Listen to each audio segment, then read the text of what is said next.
Okay, so just to let everybody know, we are recording this session and we will post it to our YouTube page when it's done. My name is Sean Driscoll. I'm the Steamship Authority's Communication Director, and I will let Mark Rosen introduce everybody who's there in Falmouth. Good afternoon, everyone, and thank you for joining us. My name is Mark Rosen. I'm the Treasurer of the Steamship Authority. And to my left is Courtney Oliveira, who is the Assistant Treasurer for the Steamship Authority.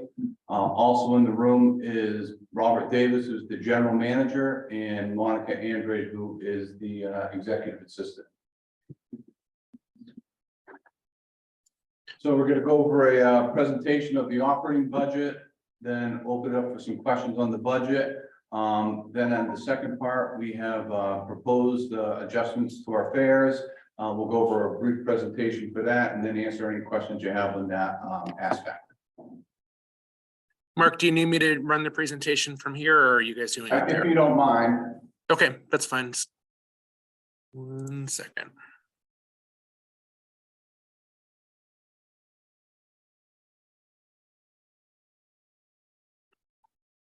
Okay. So we go to the next slide, please, Sean. Okay, so the 2023 operating budget, what we're using for a baseline for our revenue projections are the previous 12 months, which stem from August 1st, 2021 through July 31st, 2022. And historically, that's how we projected the following year's revenues. For the past couple of years, we've had to make some adjustments due to the impacts of COVID. But for the 2023 budget, we're looking at the previous 12 months. Big driver of the budget this year is the fuel costs. We're expecting an increase in the budget by about 5.6 million or 69%. Looking at where we budgeted last year, we're at $2.37 a gallon, and we're budgeting up to $3.93 a gallon for 2023. Also, looking at inflation, the CPI for the last 12 months from July 2021 through 2022 is 8.5%. So our operating budget is expecting no material change the maintenance expenses, depreciation, and interest costs. We also have included the new COO position in next year's operating budget as well. And Courtney will be going over the details of the operating expenses in a few minutes. So the bottom line, we're looking at, without any fare adjustments, projecting operating revenues to come in at $129,661,000 based on the last 12 months of traffic with the current fares that we have in place. Projecting operating expenses to come in at $132,674,000. Other income of $8.7 million. Other expenses of $4.6 million. When we put all this together, we look at a net income of $1,085,000. Put that in context, last year's 2022 approved operating budget had a net income from operations of $9.1 million. Okay, we're going to talk about the largest operating expense changes between the 2022 and 2023 budget. They are operation of terminals up $900,000 and general expense up $1.1 million. Increased utility costs are affecting both of these categories, up more than 30% over the 2022 budget. General expense also includes a $300,000 increase to pensions and relief in the addition of the new COO position. Depreciation up $1.5 million. This includes 7 electric buses with charging stations, 2 new shuttle vans, the new website and mobile app, in addition to the 2 new vessels, the motor vessel Aquina and the motor vessel Monomoy. Maintenance expense up $1.8 million. We have more details about this on the next slide. Operation of vessels is up $6.9 million. The biggest driver is the increase in fuel, which Mark was talking about, up $5.6 million over the current year's budget. The budgeted price per gallon in 2023 is $3.93, an increase from the current budget's price of $2.37. Next slide.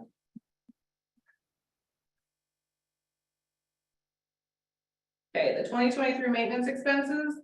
This includes $4.8 million for the dry docking of 5 vessels and just over $4 million in terminal, dolphin, and dock repairs. Projects include new HVAC at the Vineyard Haven Terminal and repairs to the concrete decking at the Vineyard Haven dock. Pier decking repairs in Oak Bluffs ahead of the 2023 season. New siding on the Hyannis Terminal building and traffic booth. Installation of a passenger tent for the Fast Ferry in Nantucket. And dock repairs and maintenance, including new bollard installations at the 3 island locations and Hyannis.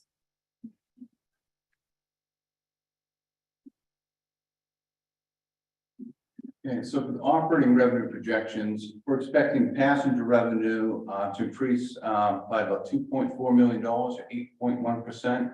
That's both based on the quantity of passengers traveling compared to the previous year's budget, as well as the type of passengers traveling.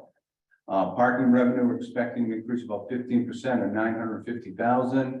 Last year's budget, some of the estimates were a little on the low side, and that's why we're seeing a significant increase there in the parking revenue. Freight revenue expecting about a 3.7% increase, and we're expecting the automobile revenue to decrease by about $574,000. This is both based on the quantity of automobiles as well as the mix, where the excursion fares are increasing and the standard fares on the past 12 months have been decreasing the quantities. Here's a chart showing which months we make money and which months we lose money. So you can see January through April, we lose money to an aggregate of about $16 million. We have a net income during the months of May through September. And then in the last quarter, we lose money. So all said and done, at the end of the year, we'd have, without any fare adjustments, a net income of about $1 million.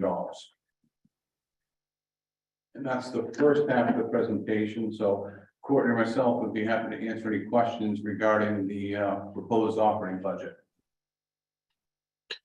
Okay, if anyone has any questions on the budget portion of our presentation, you can hit the raise your hand icon now. If not, we'll, no. 1 second. Doug Ruskin, go ahead. Yeah, I have not looked at the detailed budget line by line, but in the past, you've had a line item for advertising. Is that still in there, and how much is it? Absolutely. It's still in there.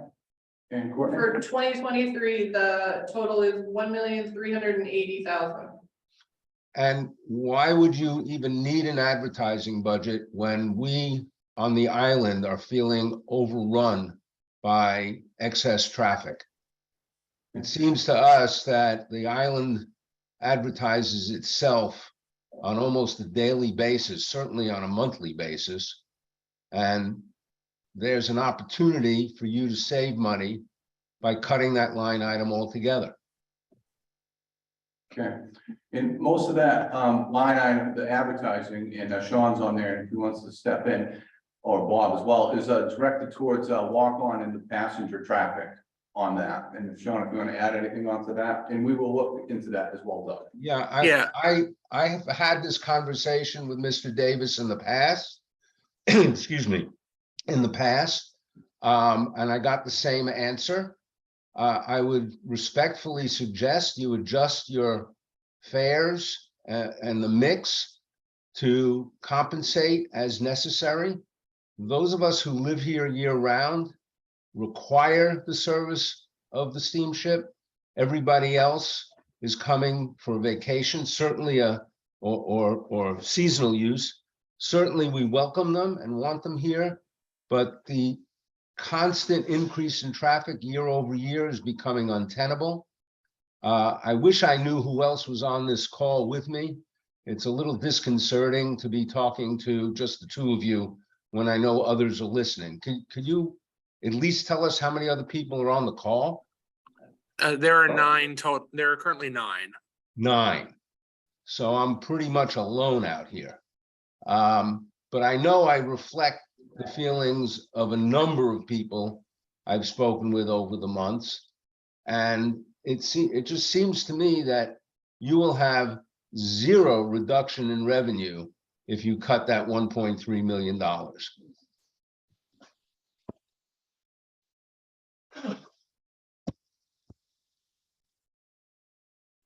All right, thank you, Doug.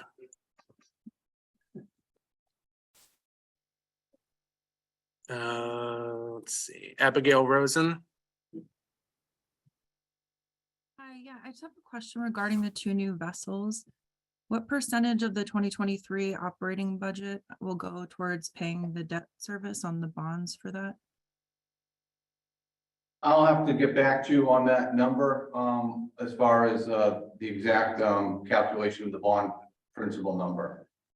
Okay, thank Okay, I you. know we're depreciating roughly estimating about $50,000 a month on the depreciation side. For half a year.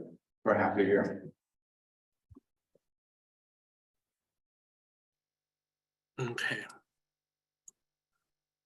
Okay, I don't see anyone else, so we can get back to the presentation. Okay.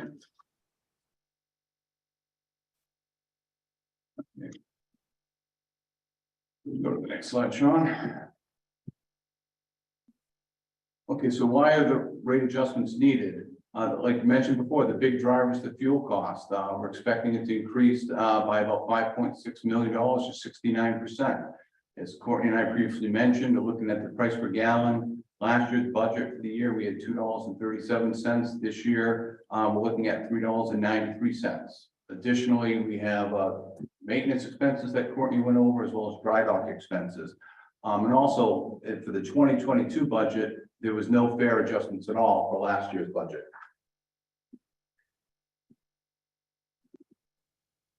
Okay, so we do a hedge program for our fuel costs where we're able to stabilize our costs in the industry. And here's some examples of other ferry operators in the area who had to implement a fuel surcharge in 2022 because of the volatility increase in fuel prices. So here we can see in the region, we've seen anywhere from 5% up to as high as 18% fuel surcharges this year. And the Steamship Authority in 2022 did not have any fare adjustments or fuel surcharges. Here's a breakdown of the fuel prices. Looking at what we do is we hedge our prices, and in the green bar, we can see what the fuel price hedges were for 2022. The light blue is what we're able to do for 2023, and the gold bars are what our actual fuel price delivered is. And so this year, we're paying more for our deliveries, but for our hedges through the month of August, we're able to get $3.6 million back to offset those increased delivery costs. Currently, right now, we're about over $400,000 over budget, about 8% compared to what we originally forecasted, even with these hedges.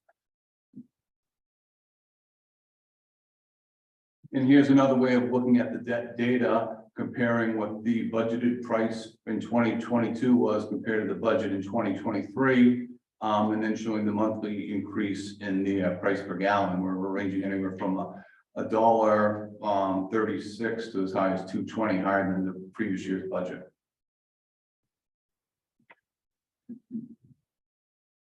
So looking for a targeted bottom line of about $9 million. Our net income was just under, without any adjustments, of 1.1 million. Where we're looking for a rate adjustment on the Nantucket side of about 3.4 million, and on the Vineyard side of about 4.4 million. So the bottom line for all routes, we're asking for the passenger fares to be adjusted by about 1.7 million, excursion fares 245,000. Standard fare vehicles by just under 2.9 million, the freight vehicles by about 2.4 million, parking revenue by 435,000, and the miscellaneous increases is really the barge revenue on Nantucket of 145,000. On this slide, we originally proposed a $1.50 fare increase back at the Port Council meeting for the Vineyard earlier this month, but John Cahill, the representative from Vineyard Haven, asked that rate to be adjusted, if we could look at adjusting that down to $1. That $1 adjustment is reflective of the cost of the adjustments for 2 adult tickets, which are included in that fare. So looking at that, we're looking at passenger tickets increasing by 50 cents, excursion fares $1 each way for the whole entire year by $1. That's roughly a 1.9% increase in the off-season, 2.7% in the summer season. Standard fare vehicles increasing between $3 and $5 one way, $10 in the peak season during the summer, Friday through Sunday. The freight traffic adjusting for 8%. In the parking, the permits by $50 for year round, $1 during the summer months. But we're also looking at, and going back to Doug's point about the island residents, we're also looking at the preferred space allocations, which really isn't a budget issue, but it kind of ties in a little bit, is making sure that do we have enough preferred space in the mornings when the island residents are trying to travel, and also on the return portions coming home. Do we need to allocate more space at those times for the island residents who are traveling?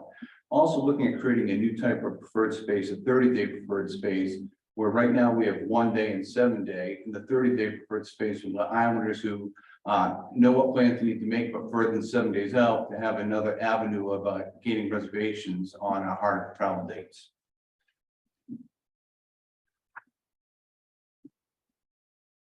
Okay, for the Nantucket route, very similar adjustments, so that their fares or passenger fares are roughly double, where their conventional fares for passenger rate for an adult would go up $1, the high speed $3.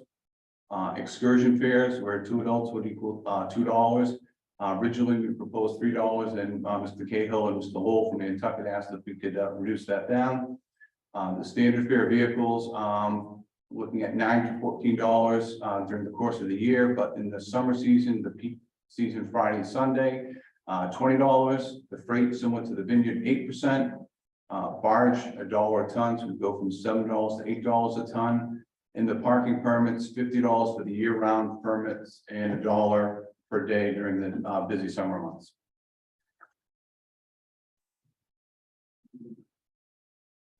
This graph illustrates the proportion of space being used compared to the revenue being generated. The Vineyard spaces are in revenues in blue, and the Nantucket's in red. The shaded pattern represents the revenue, and the solid represents the amount of spaces. So in the far left of this chart, you can see for the excursion fare for the Vineyard, where 9.1% of the revenue that we generate is from the excursion fares, where 26% of the space is being used by those same vehicles. On the Nantucket run is pretty similar percentages, where 5.4% of the revenue and 13.5% of the space is being used by the excursion fares. In comparison, where if you look to the far right for the freight, it's pretty close, where the revenue is 26.4% compared to 25% of usage on the Vineyard route, and 49% of revenue on the Nantucket side compared to 56.2% of the spaces.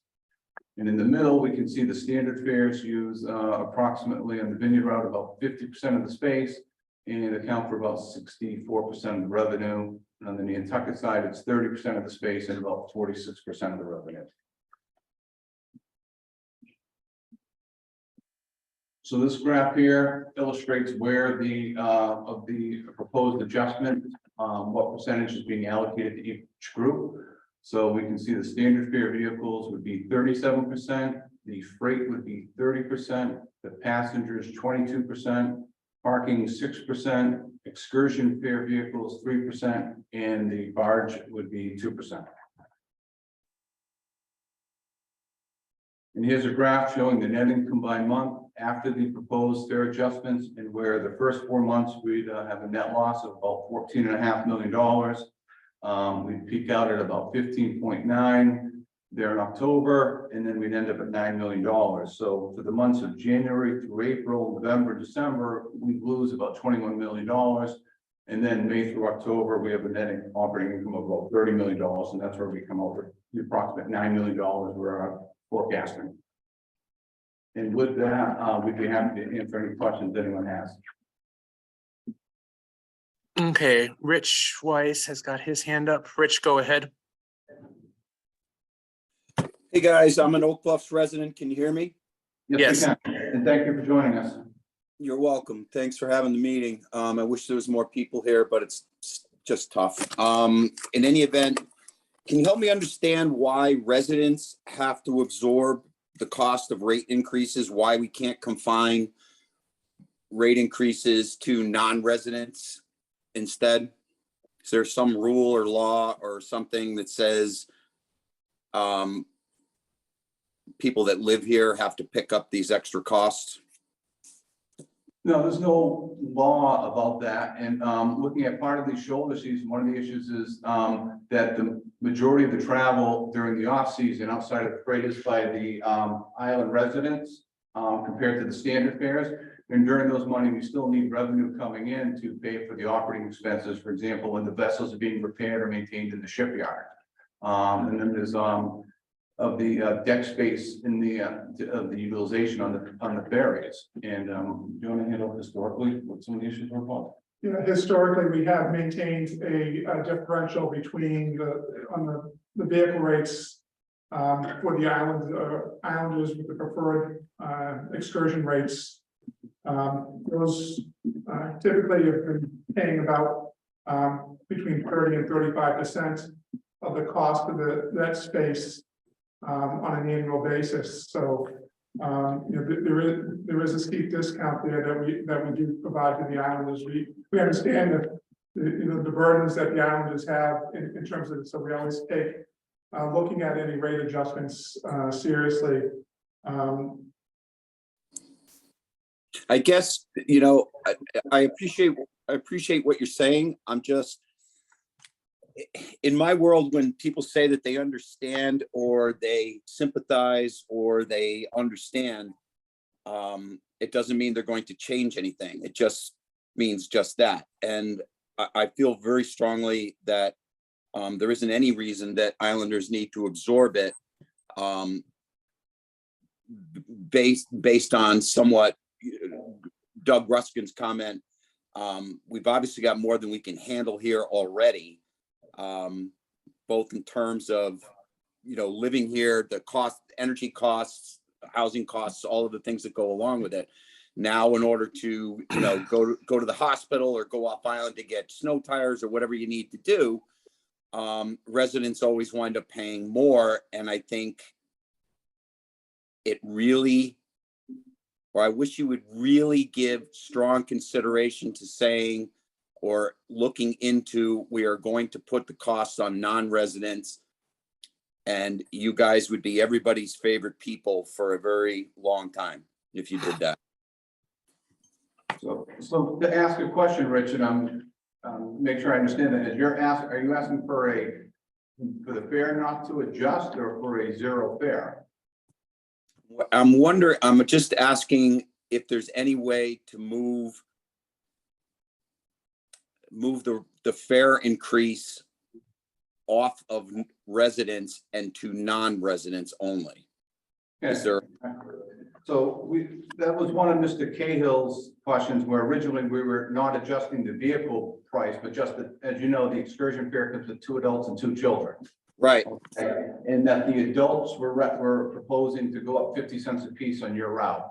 Yep. So that would be the dollar, and that would be where the car is not being adjusted like the other ones were, the $3 to $5 in the peak pricing, where it would just only be adjusted by the actual adults, not even including the kids in the excursion fare. So that's where that dollar adjustment would be. So we're not even factoring in any cars, being conscious of your need to use our services.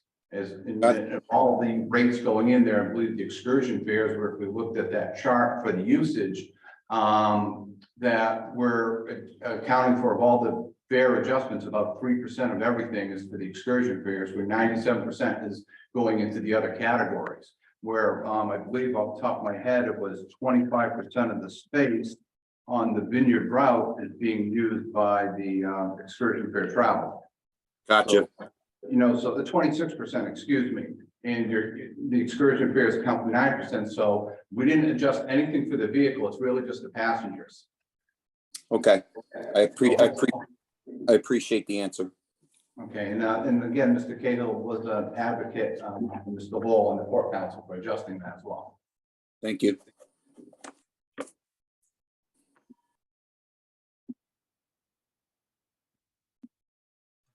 Sorry, Doug Ruskin got his hand back up.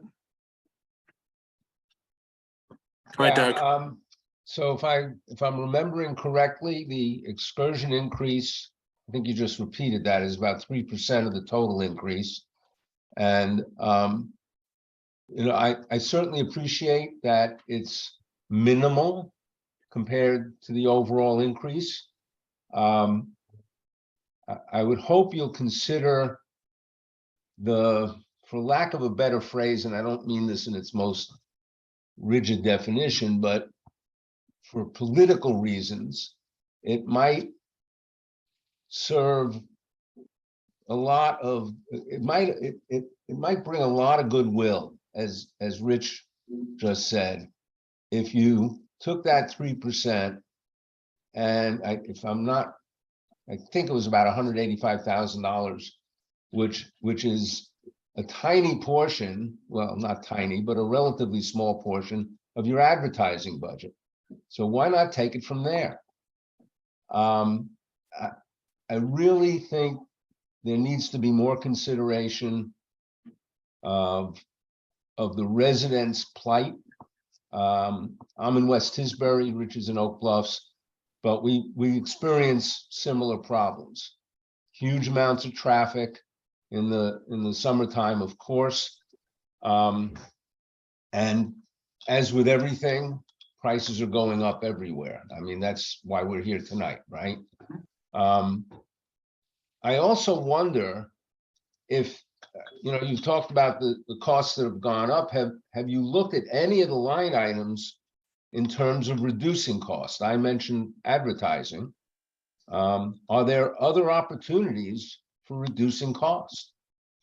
There are, for example, we mentioned we added the COO position, and overall, I think we have about 700,000 hours. And I think we had an adjustment of 4,000, where 2,000 of it's the COO. I know, for instance, in the accounting department, through efficiencies, we actually eliminated a position for next year.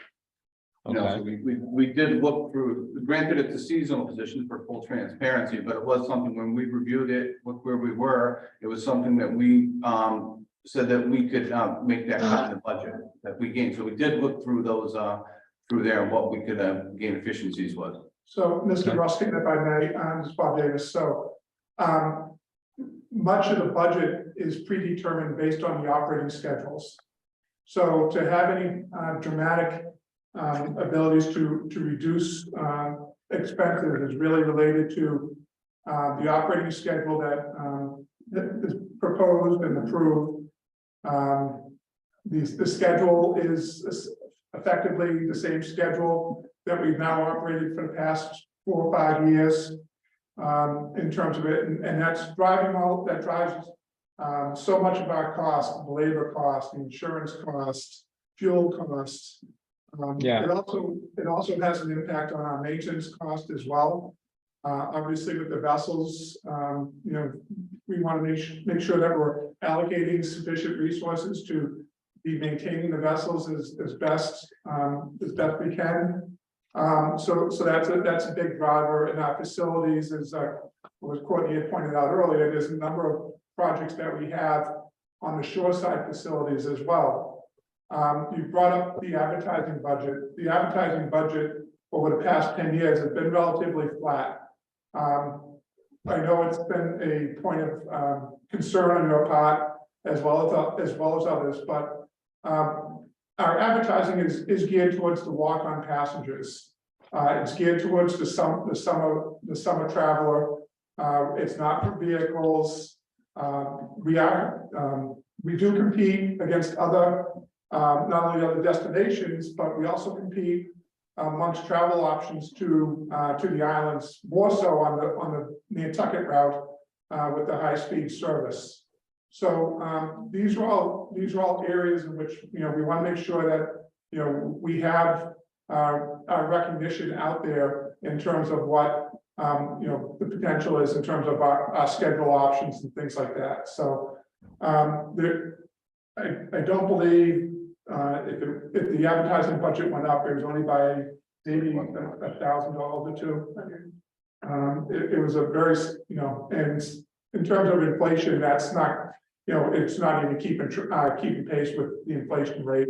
And that's been the case now for the past, you know, 5 to 10 years, that our advertising budget has remained relatively constant over that time period. Under $35,000 compared to last year's budget. Yeah, I'm aware of that. I just, it's my personal unsupported opinion, frankly, that if you drop that to zero, you would not see a significant reduction in traffic. I really believe that. Especially given the advertising, free advertising we've been getting lately. Can I ask a question relative to scheduling rather than budgeting? Absolutely. As a resident, I don't know if any of you spend a lot of time actually traveling on the boats back and forth and have to make, well, you probably don't need reservations because you're employees, but that aside, there are occasions where we need to get off the island in a hurry, either an emergency. The other day, I had to bring a car back from Hyannis that was towed off for repair, and I struggled to get a reservation at a particular time on a particular day. Is there a way that you can set up preferential standby for those of us with profiles? So, Yeah, so during the reservation only days, we have the blue line, which is for exactly for what you're talking about. It's for the I'm aware of it. Okay. And then on the regular standby days, we don't have any preference for a mechanical breakdown. But if there was an emergency just a couple of weeks ago, which wasn't, it was indirect medical emergency where someone had a sick horse, where we had to put it on the boat and it actually bumped someone else off the boat. That was the day a bus came off island. That exact same day, a couple trips earlier, we had a horse and trailer that had to get off with the sick animal. And conversely, we have a medical policy, whatever it may be, to get someone to get back. I'm very aware of it, and I have to say, you guys do a great job with the medical preference issues. There's no quarrel with that at all. And I wasn't talking about that kind of a life-threatening emergency. I'm talking Yeah, about I something. understand the car, and we're gonna look at the preferred space, as I mentioned earlier, both the allocation, the quantity, the 1 day, the 7 day. We're going out to make where people know what they want to do, but it's longer than 7 days out, but they need to make a commitment. It might be a wedding or sports event, Yep. whatever it is, to fit that niche there. To how to accommodate the islanders to traveling there, where certain dates we know, like the Saturday before July 4th is gonna sell out. How do we get more space for an island resident might have to travel off island that day, Okay, for example? And then conversely, we're looking at the outer end of the 30 days. We can also at the same time look at the shorter window. Is there a way inside of that 24 hours? Is there something we can do there as well? So we'll look at that. okay, thank you. And please take the 3% from the advertising budget. I'm writing that down. No promises.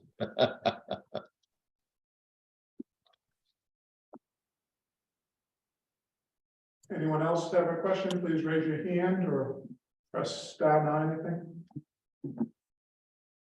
I don't see anyone else. All right, so the preliminary budget draft and of the proposed rate adjustments as well has already been presented to our court counsel and to our board. We'll be taking the comments from today's meeting and last week's meeting into consideration. I know Mark and Courtney have been busy working on some revisions already to the budget. And we'll be coming back to the port council at their, let's see, October 11th. 11th meeting, and a week from tomorrow, and the board the following Tuesday on the 18th for approval of those, the budget and the rate adjustments. So Doug has one more question. Yep, Doug's got his hand back up 1 second.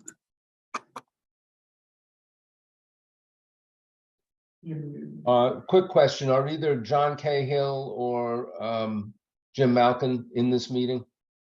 Joe Solito from Oak Bluffs and Mr. Malcolm is on the meeting as well. As is Peter Jeffrey, the Falmouth Peter representative. Jeffrey from Falmouth, I apologize, Peter. Okay, thank you. and I believe Mr. Cahill was on the meeting last week, but Yes. he was not able to make it this week. And Doug, you know, so during my report for the final, I will bring up the comments that people brought up, both from this meeting and the meeting before. Thank you. And then Abigail, I need to follow up the information from you. So, if I can, I'll say on my email address now, if you can email me your information, and I'll follow up with I've- you. Mark, I've got her information. She's a All right, reporter never at the mind time, then. so I'll reach out to her. All right, sorry about that.